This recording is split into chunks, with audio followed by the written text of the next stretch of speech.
A very good morning to all of you. I am Dr. Ranjita. आज हम लोग पढ़ने जा रहे हैं क्लास 7 हिस्ट्री एनसीईआरटी के चैप्टर नंबर 2 के बारे में। So let's start. इस चैप्टर में हम लोग पढ़ेंगे about new Kings and new kingdoms. अगर आपका कोई स्पेसिफिक सवाल है तो आप मुझे इस ईमेल एड्रेस पर मेल कर सकते हैं। ये मेरा इंस्टाग्राम लिंक है। You can follow me and you can message me for quick replies. ये मेरा टेलीग्राम चैनल का लिंक आपको दिया गया है। इस टेलीग्राम चैनल पर आपको मेरे सभी लेक्चर्स के पीडीएफ मिल जाएंगे जिनको आप रिवीजन के लिए डाउनलोड कर सकते हैं। अगर आप चाहते हैं मेरे बाकी के सीरीज देखना जैसे कि साइंस एनसीईआरटी सीरीज या एमसीक्यू सीरीज, तो उन सबके लिंक भी आपको यहीं मिल जाएंगे। You can totally watch that.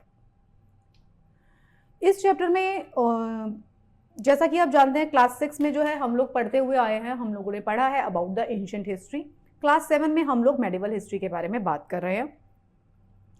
तो इसमें जो है मैंने सिर्फ मेडिवल पीरियड, जो एंशिएंट पीरियड जो हमारा होता है 2 लाख से 5 लाख बीसी से लेके 700 एडी तक का जो पीरियड है, गुप्ता का किंगडम जो है उसके खत्म होने के बाद जो गुप्ता डायनेस्टी है उसके बाद तक का जो पीरियड होता है उसको हम लेते हैं किसमें, एंशिएंट हिस्ट्री में। उसके बाद का जो पीरियड है 700 एडी से लेके 1000 जो एडी तक होता है time period, that is early medieval period. अच्छा, इसमें कुछ लोगों को लगेगा कि हमने कुछ किंग को हम बाद में पहले पढ़ रहे हैं एंशिएंट में और उसको हम मेडिवल में भी पढ़ रहे हैं। ऑफ कोर्स हम पढ़ेंगे, क्योंकि ये कोई टाइमलाइन उस टाइम के राजाओं को तो नहीं पता था ना कि हम इसको डिवाइड कर रहे हैं बीच में से, कि हम जो है बाद में जब हम अपनी हिस्ट्री किताब पढ़ेंगे इंडिया में बैठ के अपने सिविल सर्विसेज एग्जाम्स के लिए या स्टेट पीसीएस एग्जाम के लिए, तो उस टाइम पे हमारी डिवीजन इस तरीके से होंगी। तो ऐसा तो नहीं होता। तो हमेशा आपको ट्रांजिशंस मिलेंगे।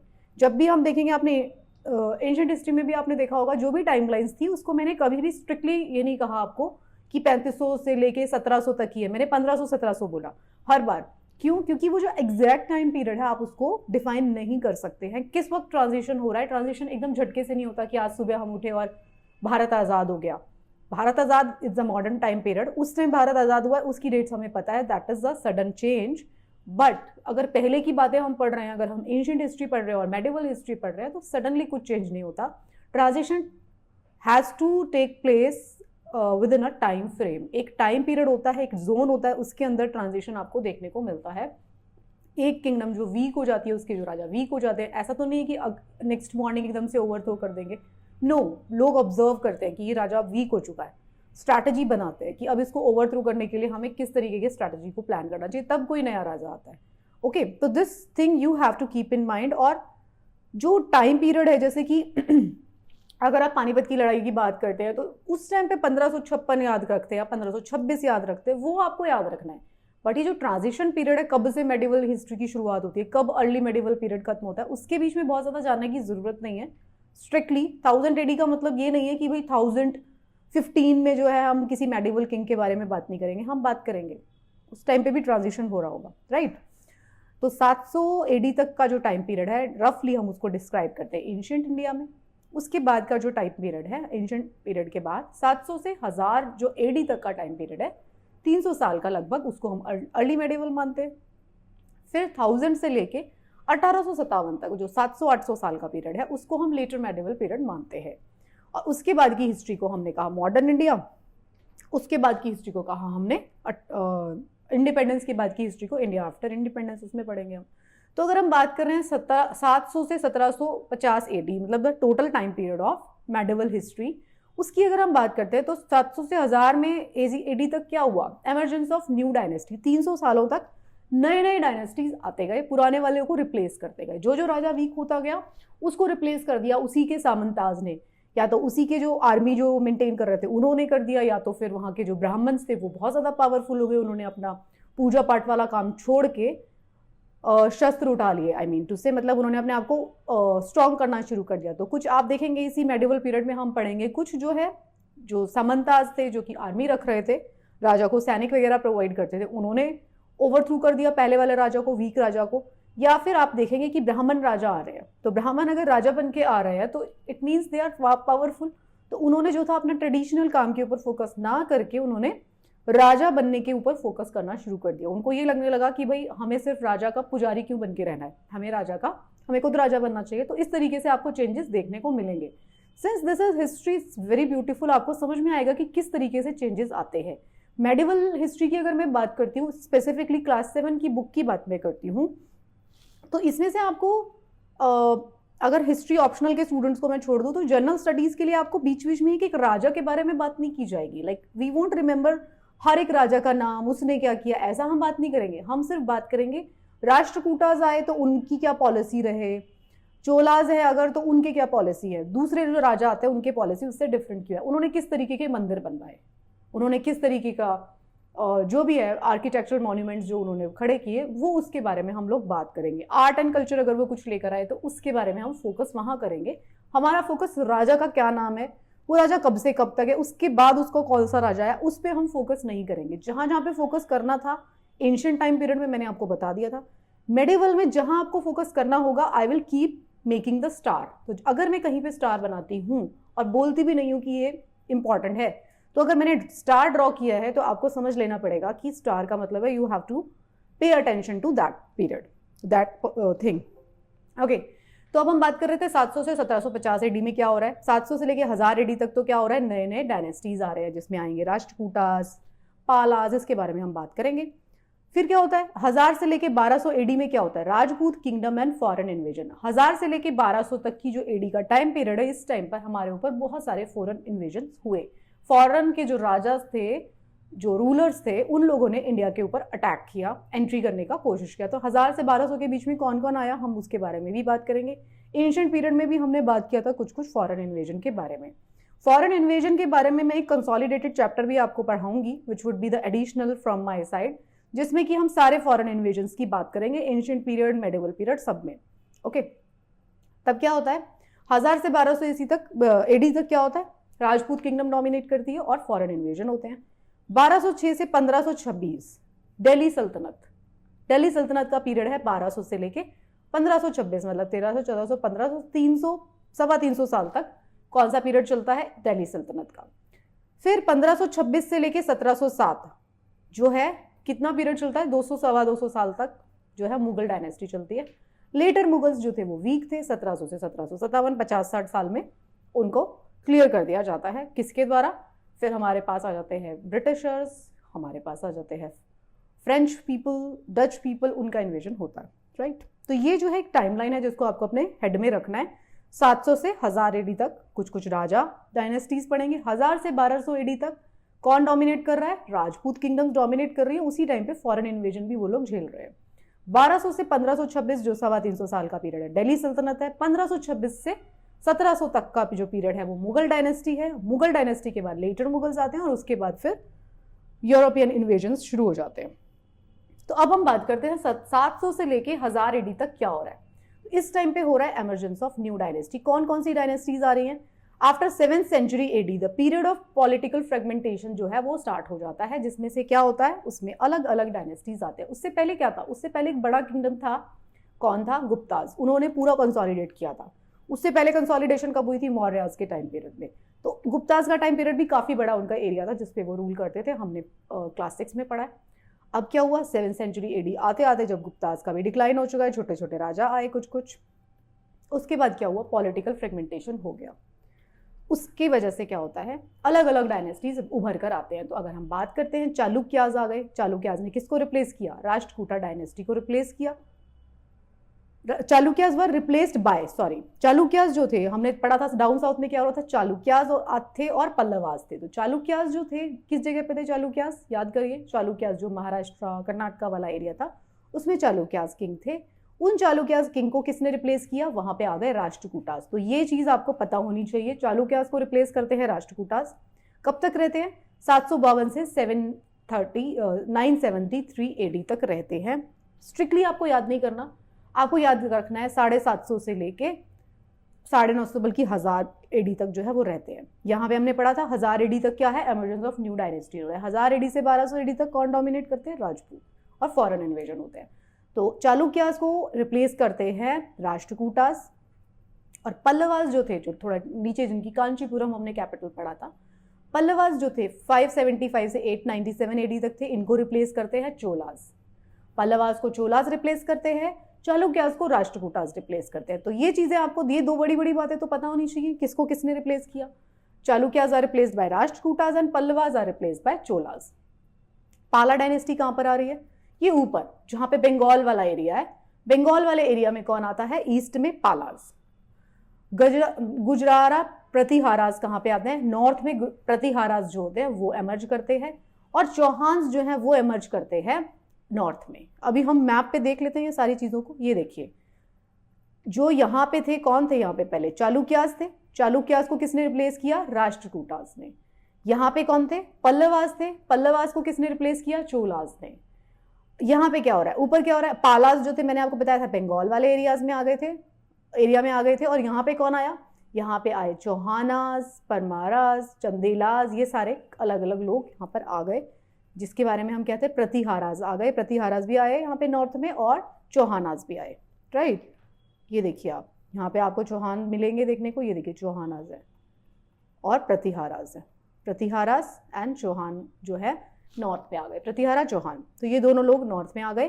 प्रतिहारा, चौहान, पालास, राष्ट्रकूटास एंड चोलास, ये उस टाइम पे थे। अब हम बात कर रहे हैं 1000 AD से पहले वाले टाइम पीरियड की।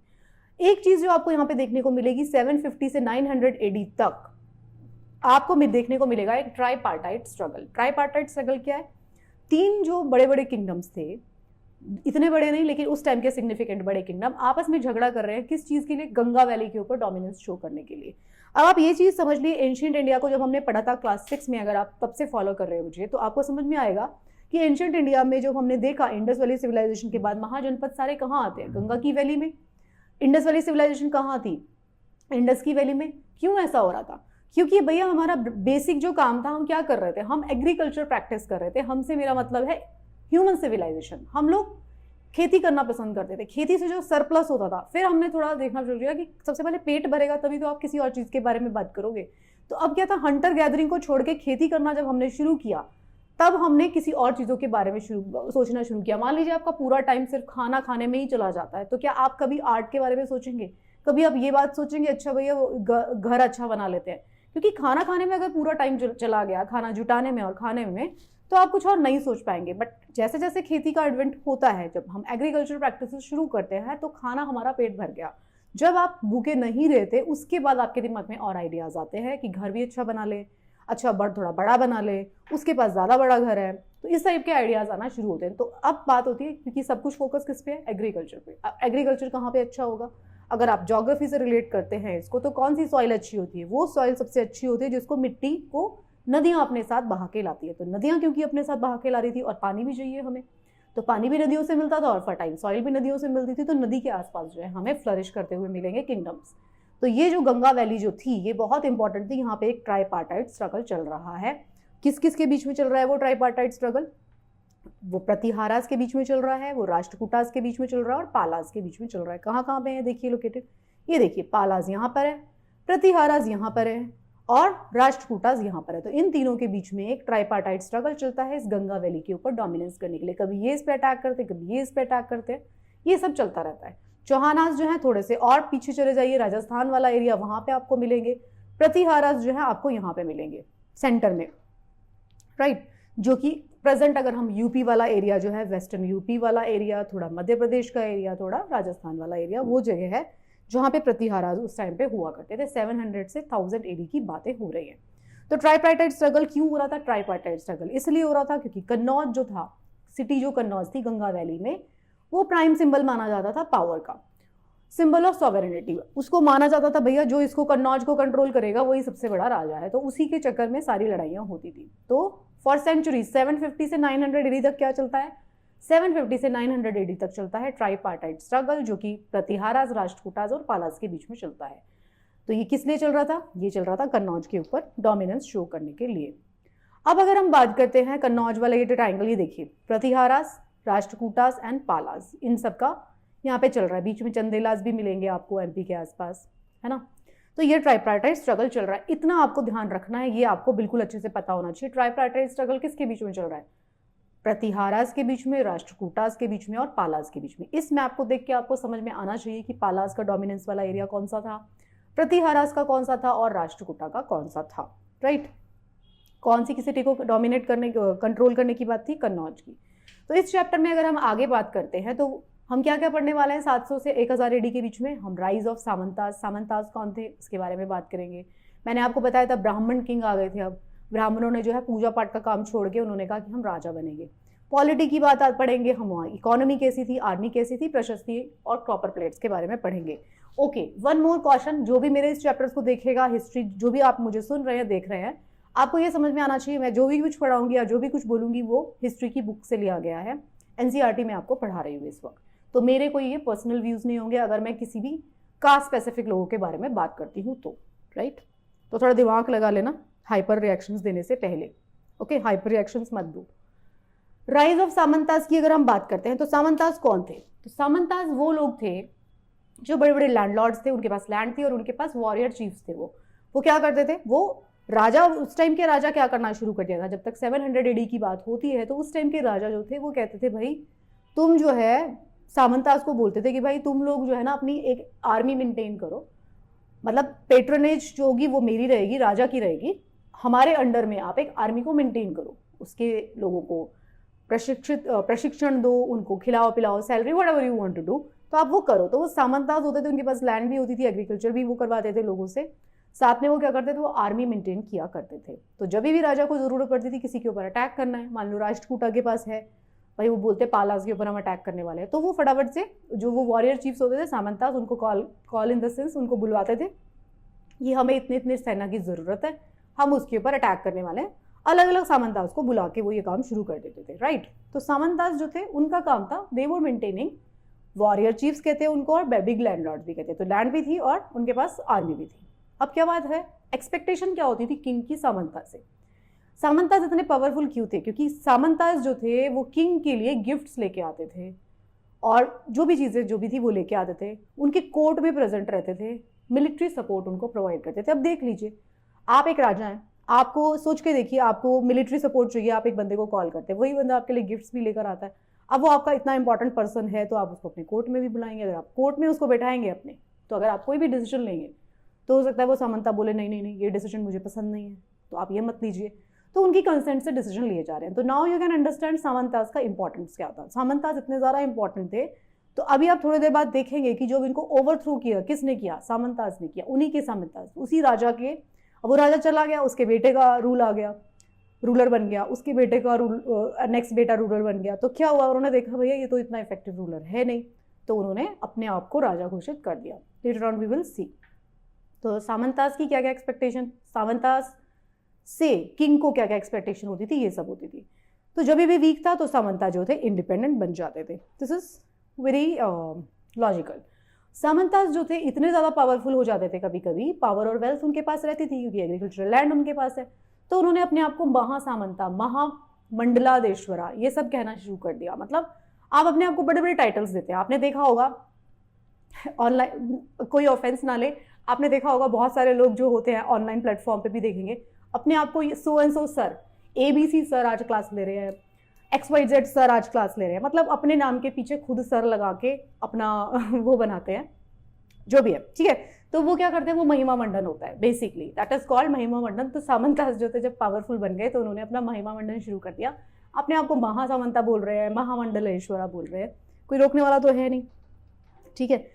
तो ऐसा होना शुरू हो गया था। तो you can correlate all these things, जो ये टाइटल्स होते हैं सर और and you know madam and so and so, तो ये क्या करते हैं, ये आपका महिमा मंडन करते हैं, आपकी ईगो को नरिश करते हैं। तो ऐसा देखा जाता है, लोग क्या होते हैं खुद से अपने पीछे टाइटल लगा के अपनी ईगो को नरिश करने की कोशिश करते हैं। ये हम हिस्ट्री की बात कर रहे हैं। तो महासामंताज एंड महामंडलेश्वराज उन्होंने अपने आप को बोलना शुरू किया, ओके। तो अब नेक्स्ट बात हम जो पढ़ेंगे, सामंता ने क्या किया, इंडिपेंडेंस जो है अपने आपको इंडिपेंडेंट करना शुरू कर दिया फ्रॉम देयर ओवरलॉर्ड, जो भी उनके ऊपर थे। जब भी उन्होंने देखा कि कोई पावरफुल किंग नहीं है तो उन्होंने अपने आप को इंडिपेंडेंट घोषित कर दिया। तो राष्ट्रकूटास जो थे, अगर आप राष्ट्रकूटास की बात करते हैं जो दक्कन में है, हम 3 लोगों का स्ट्रगल देख रहे हैं ना, राष्ट्रकूटास, पालाज एंड प्रतिहारास का स्ट्रगल हम देख रहे हैं। तो पहले वहां पे कौन था, जिस जगह पे राष्ट्रकूटास है, देखिए जरा बताइए, जिस जगह पे राष्ट्रकूटास यहाँ पे मौजूद है उस जगह पे कौन था, थोड़ा सा अपने ब्रेन को जो है स्टिमुलेट करते रहो। यहाँ पे चालुक्यास थे, राइट। चालुक्यास जो थे ना, ये उनके सामंताज थे, ठीक है। राष्ट्रकूटास जो थे वो चालुक्यास के in 752 AD Danti Durga, Rashtrakutas chief, overthrew his overlord Chalukyas of Karnataka. तो जो राष्ट्रकूटास जो थे एक्चुअली वो उनके सामंताज थे, किसके? चालुक्यास के। तो उन्होंने चालुक्यास को उखाड़ फेंक के खुद बन गए राजा। तो यही आपको देखने को मिलेगा। तो Rashtrakutas were basically first samantas of war whom, किसके? चालुक्यास के। तो चालुक्यास किंग को उन्होंने ओवरथ्रू करके खुद पावर में आ जाते हैं। तो दंती दुर्गा जो है, जो उस टाइम पे उसने जो ओवरथ्रू किया था, जो दंती दुर्गा कंडक्टेड अ हिरण्य गर्भ रिचुअल, उसने एक हिरण्य गर्भ रिचुअल परफॉर्म किया था। देखिए स्टोरी की तरह पढ़ते रहो, याद रहेगा आपको। हम बात कर रहे हैं उस जगह की, जो कौन सी जगह है? महाराष्ट्र और कर्नाटक वाला एरिया है, बेसिकली डोमिनेंस। वहां पे हमने पढ़ा था, वहां पे थे चालुक्यास। चालुक्यास का सामंता था राष्ट्रकूटास, दंती दुर्गा उसका नाम था उस टाइम पे। जो दंती दुर्गा है उसने उसको उखाड़ फेंका और खुद राजा बन गया। और उसने फिर एक यज्ञ करवाता है, रिचुअल करवाता है, हिरण्य गर्भ रिचुअल। इस रिचुअल का मतलब होता है गोल्डन वूम। मतलब इस रिचुअल के बाद ऐसा माना जाता है, जैसे वो होती है ना सत्यनारायण की कथा कर दो और पीपल के पेड़ से शादी कर दो, मांगलिक कोई पर्सन है तो ये उस टाइप का रिचुअल था। उसमें क्या होता था कि रीबर्थ हो जाता था, even if somebody is not क्षत्रिय, तो वो क्या करता है? क्षत्रिय बन जाता है with the help of Brahmins and were thought to lead the rebirth of the sacrificer as क्षत्रिय। मतलब जो बंदा वो यज्ञ करा रहा है, जो भी सेक्रीफाइस दे रहा है, वहां पे देखो यज्ञ कराया जा रहा है, बलि किसी और की चढ़ रही है, जो भी जानवर की बलि चढ़ाते होंगे वो लोग, बलि किसी और की चढ़ रही है। उस यज्ञ को करने से पावर किसके पास आ रही है? उस पर्सन के पास जो कि वो क्षत्रिय है। तो दंती दुर्गा जो था उसने ये यज्ञ करवाया था, हिरण्य गर्भ रिचुअल। इसके बाद उसने बोला था कि अब जो है मैं क्षत्रिय बन गया हूँ, मेरा रीबर्थ हो गया है कि मैं क्षत्रिय बन गया। और उसके बाद वो क्षत्रिय बन जाता है और वो राजा बन जाता है। मतलब I won't comment on all these things, but आप सोचिए क्या ऐसा हो सकता है क्या? आपने एक पूजा करवाई और आपके सारे दोष दूर हो गए? मतलब ओके व्हाटएवर, ये आपके लिए फूड फॉर थॉट है। तो इस तरीके का उसने हिरण्य गर्भ जो है रिचुअल करवाया था। राष्ट्रकूटा किंग था वो पहला, और उसने ओवरथ्रू किसको किया था? चालुक्यास को। तो ये जो आप वॉल रिलीफ है ये किसके द्वारा बनाए गए हैं? राष्ट्रकूटास ने।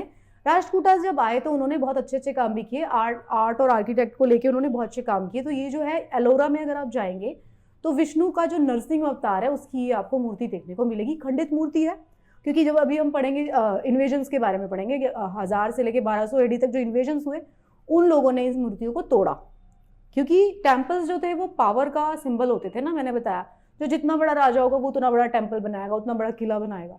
तो टेम्पल्स जो थे वो पावर का गेम था। तो उनकी पावर को नीचा दिखाने के लिए जो बाद में इन्वेजन होते हैं वो इनकी मूर्तियों को तोड़ते हैं, हमारे हिंदू टेम्पल्स की मूर्तियों को। ठीक है, तो ये राष्ट्रकूटा के टाइम पर बनवाया गया ये स्टैचू था, ये मूर्ति थी पत्थर की, जिसको बाद में तोड़ दिया गया। ये तो हमने बात की कि किस तरीके से सामंतास जो थे वो पावर में आ रहे थे। तो राष्ट्रकूटा किंग कौन थे? राष्ट्रकूटास पहले सामंता थे जिन्होंने उनको हटा के खुद राजा बन गए।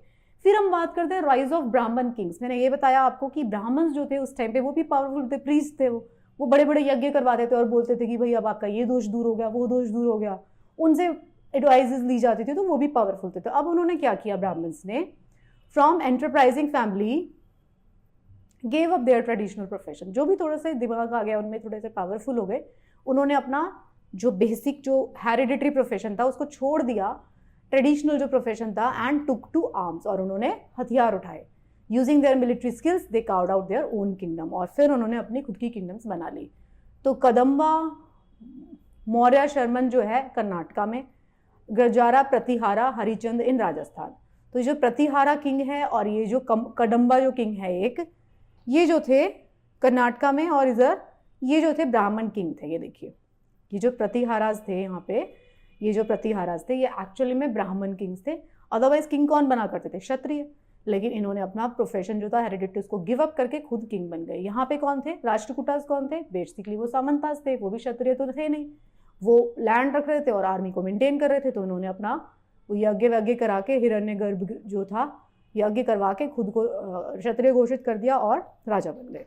ठीक है, ये सब आपके हेड में स्टोरी की तरह चलना चाहिए। तो यहाँ पे क्या हो गया था? ब्राह्मण जो थे वो उन्होंने अपनी ट्रेडिशनल जो चीज़ें थी उसको छोड़ के राजा बनते हैं। पॉलिटी के अंदर क्या चेंज आता है? Many of these new Kings adopted high sounding titles. मैंने बताया आपको उन्होंने खुद को ही टाइटल्स दे दिए, मतलब अपनी कोर्ट में बैठे हुए हैं, उनका कोई वेल विशर टाइप्स या कोई ऐसा बंदा जो कि आपकी प्रेज करता रहता है ना, बटर अप करता रहता है आपको। उसने किसी ने बोला कि आप तो इतने बड़े महाराज हैं, आपको तो महाराज अधिराज होना चाहिए, आज से आपको महाराज अधिराज घोषित किया जाता है। तो ऐसा कॉलेज में होता है ना, कोई भी बंदा होता है आप उसे अलग अलग टाइटल्स दे देते, तो उसी तरीके का था महिमा मंडन, ये महाराज अधिराज है, ये हमारे त्रिभुवन चक्रवर्ती जो है ये वो है हमारे किंग। तो इस तरीके के त्रिभुवन चक्रवर्ती का मतलब क्या होता है, तीनों वर्ल्ड्स को जिसने अपने राज्य में मिला लिया। महाराज अधिराज का होता है ग्रेटेस्ट किंग। तो इस तरीके के टाइटल्स जो थे उस टाइम पे आपको देखने को मिलेंगे राजाओं के। तो क्या होता था, हाई साउंडिंग टाइटल्स दिए जाते थे, किस लिए, अपनी ईगो को नरिश करने के लिए। तो in spite of adopting such titles they often share power. देखो इतने बड़े बड़े महाराज अधिराज है, फिर भी वो किसके साथ पावर शेयर करेंगे, सामंताज के साथ। सामंता क्यों कर रहे हैं भैया, वो मिलिट्री पावर उनको दे रहा है। एसोसिएशन ऑफ पीजेंट्स, पीजेंट्स क्या दे रहे हैं, वो आपको एग्रीकल्चरल जो प्रोड्यूस करते थे, मैंने आपको लास्ट क्लास में बताया था कि जो पीजेंट्स थे अब पावरफुल होना शुरू हो गए थे। जो बड़े बड़े किसान थे जिनके पास बड़ी बड़ी लैंड थी वो पावरफुल हो गए, वो अनाज उगा रहे हैं, अब उन्हीं के पास सरप्लस अनाज है तो वो पावरफुल थे। एसोसिएशन ऑफ ट्रेडर्स, जो ट्रेडर्स थे उन्होंने अपने एसोसिएशन बना लिए थे, देखा था हमने एंशिएंट इंडिया में पढ़ा था। एंड ब्राह्मण्स, ब्राह्मण्स कौन थे, प्रीस्ट थे। जो वो प्रीस्ट थे वो आपको बहुत ज़्यादा डरा के रखते थे, तो वो आपको बताते थे भैया ये गलत कर दिया तो इसका ये यज्ञ कर लो, आप वो गलती कर दी तो ये यज्ञ कर लो, स्वर्ग में पहुंचना है तो कुछ और कर लो। तो इसलिए भी बहुत ज़्यादा इंपॉर्टेंट थे। तो इतने ज़्यादा महाराज अधिराज त्रिभुवन चक्रवर्ती होने के बावजूद ये सारे जो लोग थे, सामंताज, पीजेंट्स, ट्रेडर्स, ब्राह्मण्स, इन सब के ऊपर राजा का बहुत ज़्यादा क्या बोलेंगे, रिलायंस था। ओके, और वो जो था अपनी पावर उनके साथ शेयर करता था, उनसे पूछा करता था कि भैया मैं ये डिसीजन ले रहा हूँ, आर यू गाइज हैप्पी, तुम सब लोग खुश हो नहीं हो, तो ये सब पूछा जाता था उस टाइम पे। ये सब मैं आपको स्टोरी की तरह इसलिए समझा रही हूँ ताकि आपको ये याद रहेगा। इकोनॉमी की बात हम करें तो resources were obtain from the producer, जो भी प्रोड्यूस की जाती थी, जो भी कोई, अगर किसान है तो वो अनाज उगाएगा, peasants, cattle keeper, artisans, artisans क्या करेंगे भाई, बर्तन वर्तन बना रहे हैं, औजार बना रहे हैं और चीज़ें बना रहे हैं, तो जो जो काम करता था उससे उसके रिसोर्सेज का वो शेयर जो था वो राजा को दिया करता था। ठीक है, तो पीजेंट्स जो थे ऑफन परसुएडेड और compelled to surrender part of what they produce, तो जो भी वो अनाज उगाएंगे उनको देना पड़ेगा। जो भी कैटल कीपर हैं वो अपने जो जानवर जो अच्छे अच्छे हैं वो उसको देंगे।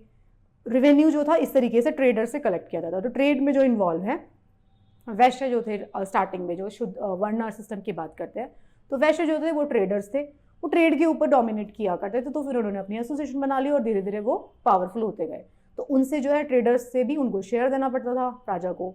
Functionaries for collecting revenue were generally recruited from influential family, जो इन्फ्लुएंशियल फैमिलीज थी उनमें से किसी को बना लिया जाता था कि भैया तुम जाके रेवेन्यू कलेक्ट करो। And positions were often hereditary, और वो फिर हेरिडिटरी चलता रहता था प्रोफेशन। तो अब ये देखिए, जो बंदा रेवेन्यू कलेक्ट करेगा, सोच के देखिए, तो वो क्या होगा, उसको रेवेन्यू लेकर आएगा, वो सारा का सारा 100 रुपीज उसने कलेक्ट किया तो 100 तो देगा नहीं उसको राजा को, तो बीच में से कट तो जरूर मारेगा। तो इस वजह से क्या होता था, इन्फ्लुएंशियल फैमिली के लोग रेवेन्यू कलेक्टर्स बन जाते थे और फिर वो हेरिडिटरी में चलता रहता था, इसलिए उनके पास काफ़ी पैसा वैसा होता था। सो जो ये जो रिसोर्सेज थे were used for financing the king, वो राजा को कैसे चलाना है, राजा शाही उनके शौक हुआ करते थे, टेम्पल्स बनाने के लिए, किले बनाने के लिए, फाइट्स करने के लिए, जो लड़ाइयाँ हुआ करती थी, acquisition of wealth in form of plunder, access to land, access to trade routes, ये सब चीज़ों के लिए जो लड़ाइयाँ हुआ करती थी उसमें वो सारा पैसा चीज़ें खर्चा हुआ करता था। ओके, आर्मी जो थी, इंपॉर्टेंट पोजीशन जो थी आर्मी में, were held by close relatives of king और by members of influential family. The position were often hereditary, जो आर्मी की पोजीशंस थी वो भी हेरिडिटरी हो गई थी। और ऑब्वियस सी बात है, आर्मी है तो भाई क्या होगा, पावरफुल लोग जो हो गए उसको पावरफुल माना जाएगा, जो भी आर्मी का चीफ होगा। अगर हम बात करते हैं अर्ली मेडिवल पीरियड की, जो हमें चीज़ें हैं या जो हमें सच्चाइयाँ हैं वो हमें कहाँ से मिलती है, तो हमें प्रशस्ति से मिलती है और कॉपर प्लेट से मिलती है। प्रशस्ति आप जानते हैं अब तक, प्रशस्ति होता है इन प्रेज ऑफ, प्रशस्ति हो गई कोई भी ऐसी चीज़ लिखी गई है, या तो पिलर होगा एंशिएंट टाइम में, अगर मेडिवल टाइम की बात करेंगे तो बुक्स होंगी वो, क्योंकि पेपर आ चुका था। तो प्रशस्तिज, और कॉपर प्लेट्स के ऊपर भी लिखा जाता था। तो प्रशस्तिज क्या है, tell how ruler wanted to depict themselves. अब आप सोचिए, मान लीजिए मैं राजा हूँ उस टाइम पीरियड का, तो कभी मैं अपने बारे में कोई खराब बात लिखवाना पसंद करूंगी एक बुक के अंदर, या आप राजा है, जो भी आप देख रहे हैं मुझे, आप खुद एक राजा है, तो कभी आप ये लिखवाना पसंद करोगे कि भाई मैं तो सुबह जल्दी बिल्कुल नहीं उठता, मुझे जो है मैथ्स बिल्कुल नहीं आता, या फिर जो है मुझे सर्दियों में नहाना पसंद नहीं, कोई ऐसी बात लिखवाओगे आप बोलोगे लिखो कि मैं जो है बहुत ज़्यादा इंटेलिजेंट हूँ और मैं इतना टॉल हूँ, या इस तरीके की बातें लिखवाओगे, अच्छी अच्छी बातें, राइट। तो प्रशस्ति में प्रेज लिखी जाएगी हमेशा।